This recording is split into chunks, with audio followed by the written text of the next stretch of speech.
हरे कृष्ण।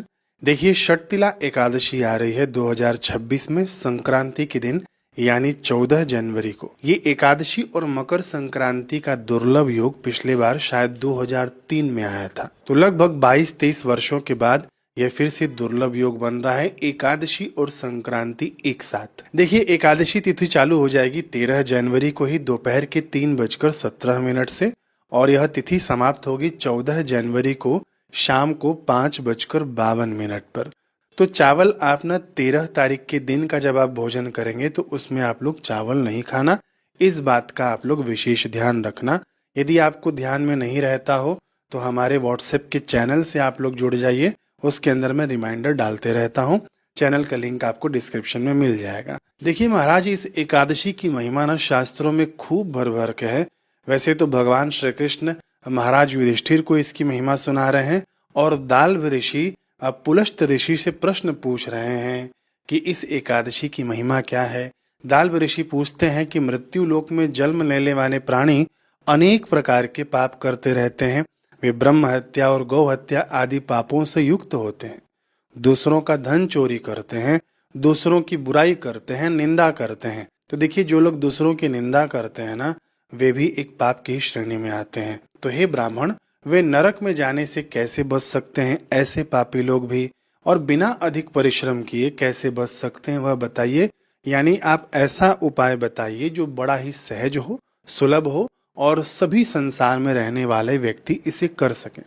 तब ऋषि पुलस्त ने उत्तर देते हुए कहा कि हे महाभाग, बहुत सुंदर तुमने यह उत्तम प्रश्न किया है, क्योंकि यह बात न खूब गोपनीय है। जो मैं आपको विधि बताने जा रहा हूँ, जो आपको तिथि की महिमा बताने जा रहा हूँ, वह अति दुर्लभ है और गोपनीय रखी गई है, जिसे विष्णु जी, ब्रह्मा जी और इंद्र आदि देवताओं ने भी किसी को नहीं बताया है। वह मैं तुमको आज बताने जा रहा हूँ, और वही दुर्लभ बात आप लोग इस वीडियो के माध्यम से सुनने जा रहे हैं। पुलस्त ऋषि बता रहे हैं कि इस दिन क्या करना चाहिए, इस दिन किस वस्तु का भोग लगाना चाहिए और क्या क्या नियम पालन करना चाहिए। वे कह रहे हैं कि नैर्वैद्यम कृशरम तथा संस्मृत्य नामना च ततः कृष्णाख्ये पुनः पुनः नैवेद्य के रूप में कृशर यानी तिल और चावल की खिचड़ी या तिल मिश्रित पकवान अर्पित करना चाहिए। अब ध्यान से सुनिएगा, यहाँ पर बात हो रही है एकादशी तिथि के दिन की बात है ना, कि भगवान को क्या नैवेद्य अर्पित किया जाए। तो यहाँ पर न खिचड़ी चढ़ाने की बात हो रही है। बिल्कुल, मैं यहाँ अपनी तरफ से नहीं बोल रहा हूँ, शास्त्र में जो लिखा है उसकी बात मैं कर रहा हूँ। और खिचड़ी भी कैसे? चावल की खिचड़ी तो आप लोग बनाते ही हैं, और उसके अंदर तिल होना चाहिए, और कोई भी जो भी आप लोग मिठाई अर्पित करेंगे भगवान को, उसके अंदर भी तिल होना चाहिए। तो अब आप लोग प्रश्न पूछेंगे कि महाराज, एकादशी है तो क्या खिचड़ी चावल की बनाई जा सकती है? जी हाँ, बिल्कुल, खिचड़ी चावल की बनाई जा सकती है, और उसका भोग आप भगवान को लगा देना। भले ही आप सुबह में भोग नहीं लगाना, रात्रि को आप लोग भोग लगा देना बना के खिचड़ी, ठीक है। फिर वह खिचड़ी आप लोग दूसरे दिन थोड़ा थोड़ा प्रसाद रूप में ले लेना, ठीक है। और थोड़ी सी खिचड़ी बना लेना, और जो मिठाई चढ़ाना आप लोग, उसके अंदर तिल वाली मिठाई जरूर चढ़ाना, ठीक। और आगे कह रहे हैं कि बार बार भगवान श्री कृष्ण के नाम का स्मरण और कीर्तन करना चाहिए। श्री कृष्ण गोविंद हरे मुरारी, हे नाथ नारायण वासुदेवा आदि आदि जो भी मंत्र भगवान के आते हो, उस प्रकार से आपको भगवान का नाम लेना चाहिए। और इस दिन दान करना चाहिए।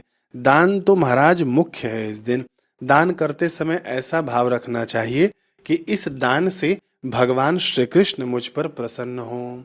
तिल से भरा हुआ कटोरा अथवा तो तांबे के लोटे में आप लोग तिल भर देना, किसी ब्राह्मण देवता को अर्पित कर देना, अथवा तो जो भी आपको उस दिन गरीब असहाय लोग दिखे उनकी आप मदद कर देना। पशु पक्षी जानवर जिनको भी आप इस दिन दान पूर्वक भगवान की प्रसन्नता के निमित्त आप खिलाएंगे, पिलाएंगे, जिमाएंगे, और उससे आपको अत्यधिक लाभ होगा। आगे ऋषि कह रहे हैं कि हे मुने, स्नान और भोजन में काले तिल श्रेष्ठ माने गए हैं, इसलिए अपनी शक्ति के अनुसार यत्न पूर्वक श्रेष्ठ ब्राह्मण को इन तिलों का दान करना चाहिए।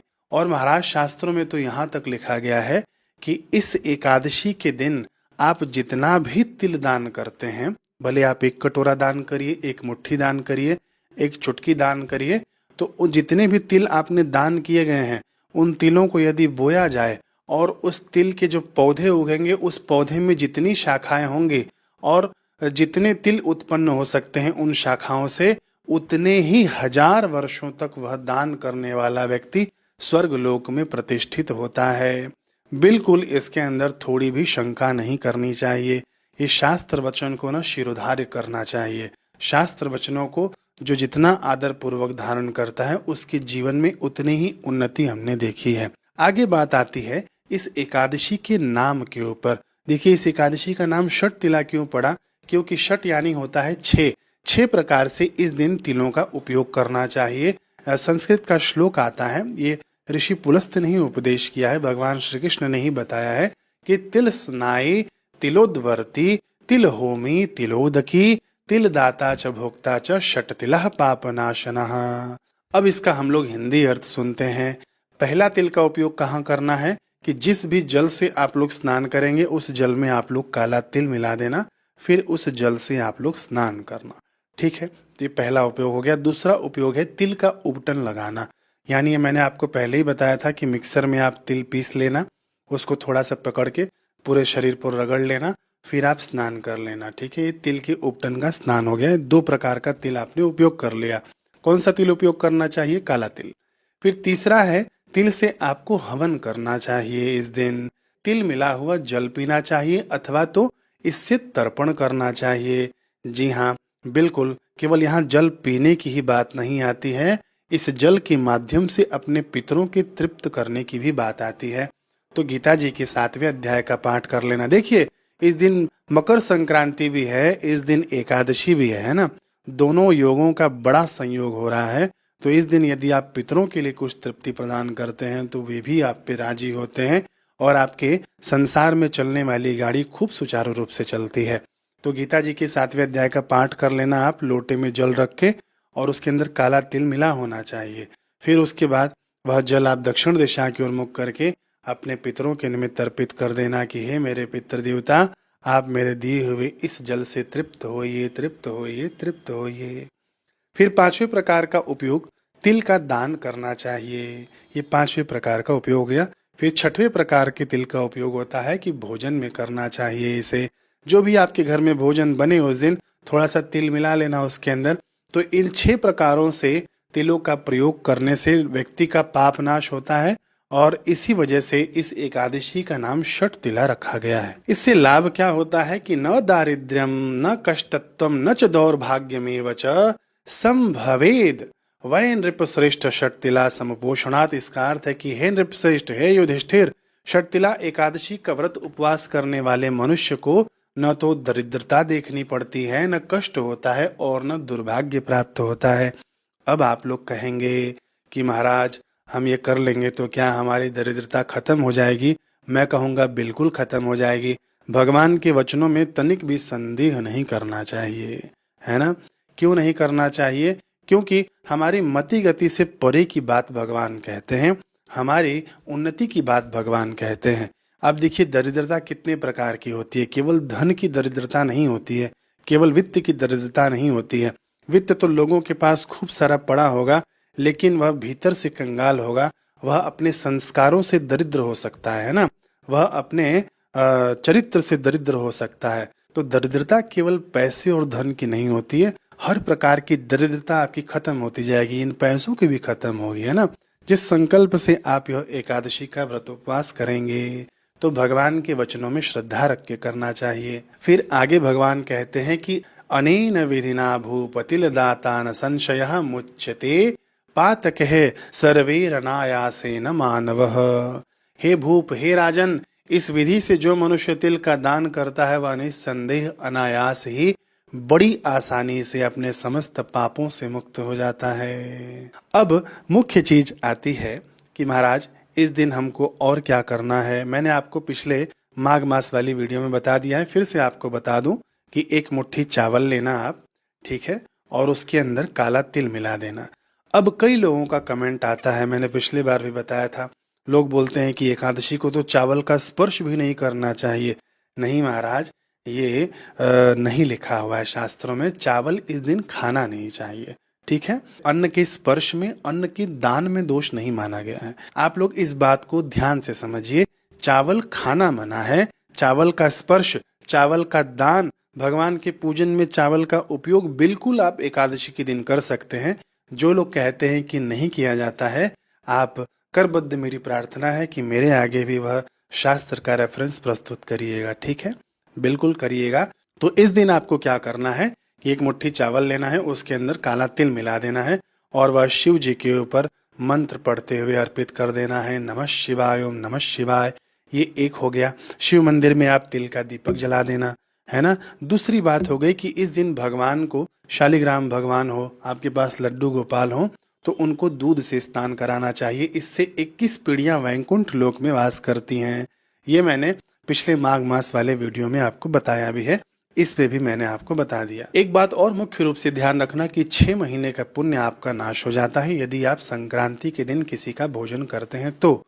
अब बात आती है जो कई लोगों ने कमेंट सेक्शन में पूछा हुआ है कि 14 तारीख को मकर संक्रांति भी है और 14 तारीख को एकादशी भी है और हमारा नियम होता है कि हम इस दिन दही चिवड़ा खाते हैं, खिचड़ी भी खाते हैं, दान भी करते हैं, तो इस दिन कैसे करें। तो मैंने जो पिछला वीडियो डाला था माघ मास वाला, उसके अंदर मैंने बताया था कि 14 तारीख की सुबह में आप लोग स्नान कर लेना। कई लोग अपनी अपनी विद्वत्ता लेकर आते हैं और कमेंट करने लग जाते हैं कि आपको क्या पता संक्रांति दोपहर में चल रही है और आप बोल रहे हैं कि 14 की सुबह में स्नान कर लेना। ये कहाँ का हुआ, हम 15 को करेंगे। तो महाराज मैं आपको फिर से बता दूं कि यहाँ पर आपको जो भी बताया जाता है ना, शास्त्र का अध्ययन करके बताया जाता है। केवल ये वीडियो बनाने का उद्देश्य नहीं है हमारा उद्देश्य है कि आप और मैं अपनी संस्कृति से जुड़े, अपनी जड़ों से जुड़े। ठीक है, शास्त्र का स्पष्ट मत है। मैं आपको बताता हूँ कि 14 की सुबह मैंने क्यों स्नान के लिए बताया था। संक्रांति आपकी शुरू हो रही है दोपहर के 3:11 से। ठीक है, और यहाँ पर शास्त्र कहते हैं कि दिवा संक्रमणे पुण्यम दिनमेवतु रात्रौ तु संक्रमणे भानोर दिनार्ध स्नान दानयोः। इसका अर्थ होता है कि यदि संक्रांति आपकी सूर्यास्त के पहले ही शुरू हो जा रही है दिन में, जैसे कि 14 तारीख को हो रही है ना, सूर्यास्त के पहले ही शुरू हो रही है, तो दिवा संक्रमणे पुण्यम दिनमेवतु, यानी सूर्यास्त के पहले जब शुरू हो रही है तो वह पूरा दिन दान पुण्य के लिए विशेष माना गया है। समझ गया आप लोग। यदि संक्रांति रात्रि को शुरू हो रही है तो अगले दिन दान पुण्य स्नान के लिए शुभ माना गया है। इसीलिए कहता हूं कि शास्त्र अध्ययन करिए। केवल YouTube पर और रील्स में वीडियो देखकर आप लोग यहाँ पर आकर कमेंट मत करा करिए। ठीक है, खुद का अध्ययन हो, आप कमेंट करेंगे तो बिल्कुल मैं आपका स्वागत करूंगा। और जो ऐसे ही लोग आकर अनर्गल कमेंट करते हैं, कृपया वे भी शास्त्रों का अध्ययन करें। बाकी शास्त्र में दूसरी भी युक्ति बताई गई है। दूसरा युक्ति आता है 40 घटी, यानी लगभग 16 घंटा, है ना, 16 घंटा होता है। यह भी एक प्रयोग आता है, श्लोक आता है इसका कि मकरे विंशति पूर्वा पश्चाचत्वारिंशद्धटिकः। इसका अर्थ है कि अयन यानी संक्रांति में 20 घटी आगे पीछे पुण्यकाल होता है। समझ गए आप लोग, 20 घटी आगे पीछे यानी 8 घंटे। मान लीजिए संक्रांति कभी भी शुरू हो रही हो तो उसके पीछे 8 घंटे और उसके आगे 8 घंटे तक पुण्यकाल होता है। लेकिन जो मकर संक्रांति होती है ना, वहां पे 40 घटी का रखा गया है, यानी 16 घंटे पहले से ही पुण्यकाल शुरू हो जाता है और 16 घंटे बाद तक पुण्यकाल रहता है। समझ में आ गया आप लोगों को। तो मैंने जो आपको 14 तारीख वाला स्नान बताया है सुबह का, वो बिल्कुल गलत नहीं है। ठीक है, और जो लोग 15 तारीख को स्नान करेंगे तो योग उसके अंदर चालू ही रहेगा। आप लोग भी सही हैं, 15 को भी स्नान करिए, लेकिन संक्रांति का जो पहला श्लोक मैंने आपको सुनाया उसके हिसाब से 14 तारीख का स्नान माना गया है। तो आप लोग क्या काम करना कि 14 तारीख को भी स्नान करना, 15 तारीख को भी स्नान करना सूर्योदय से पहले। वैसे भी माघ मास में पूरा महीना सूर्योदय से पहले स्नान की महिमा बताई गई है। मुझे आशा है कि ये आप समझ गए होंगे। इतना सब न समझा के मैंने माघ मास वाले वीडियो में केवल इतना बता दिया था कि 14 जनवरी की सुबह में आपको स्नान करना है। अब बात आती है हमारी कि महाराज खिचड़ी हम लोग कब खाएं और खिचड़ी का दान कब करें। दही चिवड़ा जो लोग उत्तर प्रदेश, बिहार, झारखंड आदि क्षेत्रों में खाते हैं वे लोग कब खाएं। तो देखिए महाराज, 14 तारीख की तो संक्रांति है ही है आपकी, और उसके अंदर एकादशी भी है, तो आप लोग अच्छे से एकादशी का व्रत करिए। और 15 तारीख को आपको मिल रहा है पुण्यकाल, यानी 15 तारीख की सुबह सुबह भी आप लोग खिचड़ी खा लेना, दही चिवड़ा खा लेना, तो आपका नियम भी पूरा हो जाएगा। आप लोग दान पुण्य भी कर सकते हैं। लेकिन जो विशेष दान पुण्य का जो पुण्य काल है, मैंने आपको माघ मास वाली वीडियो में वो टाइमिंग बताया है। 3:11 से लेकर लगभग शाम के 5 बजे तक है। तो उस काल में आप लोग दान पुण्य कर लेना। समझ गए? ये थोड़ी सी जटिलता हुई मेरे समझाने में, लेकिन यदि आप इस वीडियो को ध्यान से देख रहे हैं तो आप लोग बिल्कुल समझ गए होंगे। पारण का समय आप लोग सुनते हुए जाइए। पारण 15 जनवरी को होगा। सुबह सूर्योदय से शुरू हो जाएगा और सुबह 9:21 के बीच में आपको पारण कर लेना है। ठीक है? विष्णु सहस्त्र नाम का पाठ आप लोग सुन लेना, अपने ही चैनल पर है। गजेंद्र मोक्ष का भी पाठ सुन लेना। गीता जी के 7वें अध्याय का पाठ भी किया है हमने, वह सब आप लोग सुन लेना। मिलते हैं अगले वीडियो में। कुछ प्रश्न होगा तो पूछिए, अभी समय है और भी वीडियो में बना दूंगा। हरे कृष्ण।